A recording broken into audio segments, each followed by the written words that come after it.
ছাড়া কৈলাসহর টু রাঙ্গাউটি রাস্তায় বড় আকারের একটি গাছ ভেঙে বিদ্যুতের খুঁটি ভেঙে টিলা বাজার টু রাঙ্গাউটি রাস্তার দীর্ঘ 3 ঘন্টা রাস্তা বন্ধ থাকে। অবশেষে বিদ্যুৎ দপ্তরের কর্মকর্তাদের তৎপরতার মাধ্যমে রাস্তা সারাইয়ের কাজে সমস্যা হয়। এলাকাবাসী বলেন যে বিগত 2 দিন থেকে কৈলাসহর টিলা বাজার থেকে রাঙ্গাউটি পর্যন্ত রাত 1:30 থেকে সকাল 9টা পর্যন্ত বিদ্যুৎ থাকে না। বেসরকারি বিদ্যুৎ সংস্থা সাই কোম্পানির বিরুদ্ধে কৈলাসহর বিদ্যুৎ গ্রাহকরা বিদ্যুৎ সমস্যা নিয়ে চরম দুর্ভোগের শিকার। প্রতিদিন বিদ্যুৎ বিভ্রাট এমন কোনোদিন নেই যে বিদ্যুৎ 6 নম্বর ফিডারের বিদ্যুৎ পরিষেবা স্বাভাবিক থাকে। 6 নম্বর ফিডারের বিদ্যুৎ পরিষেবা স্বাভাবিক থাকে। 6 নম্বর ফিডারের বিদ্যুৎ গ্রাহকরা বলেন যে সাই কোম্পানির বিরুদ্ধে কৈলাসহর 6 নম্বর ফিডারের মানুষ বড় ধরনের আন্দোলন গড়ে তোলার চেষ্টা চালিয়ে যাচ্ছেন বলে জানান এলাকাবাসী। নিজেই এখানে দাঁড়িয়ে কাজ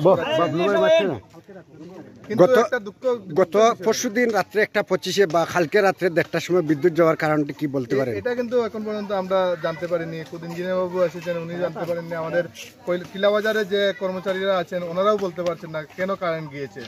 আজকে গতকালকে রাত্রে 1টার সময় গিয়েছে, এর আগের দিন রাত্রে 1টার সময় গিয়েছে কারেন্ট। কিসের জন্য গেল, কোথা থেকে গেল, কিভাবে গেল সেটা এখন পর্যন্ত আমরা জানতে পারিনি। কবা এখন কি হয়েছে এখানে? এখন তো রাস্তাটা কাটা ক্লিয়ার হয়েছে, এরপরে তারটা ক্লিয়ার করে দিতেছে, এরপরে ইঞ্জিনিয়ার সাহেব আছে তাই না করছে। কত সময় আগে গাছটা পড়ছে? 2 ঘন্টা। কালকে রাত্রে কারেন্টটা এই গাছ পড়বো দেখে মনে হয় আগে বন্ধ করা হয়েছে। এটা তো বিষয়ে জানা গেছে না, তো ইঞ্জিনিয়ার সাহেব আছে অটোমেটিক পড়ছে না। রাত্রে বিদ্যুৎ বন্ধ হওয়ার কারণটা কি?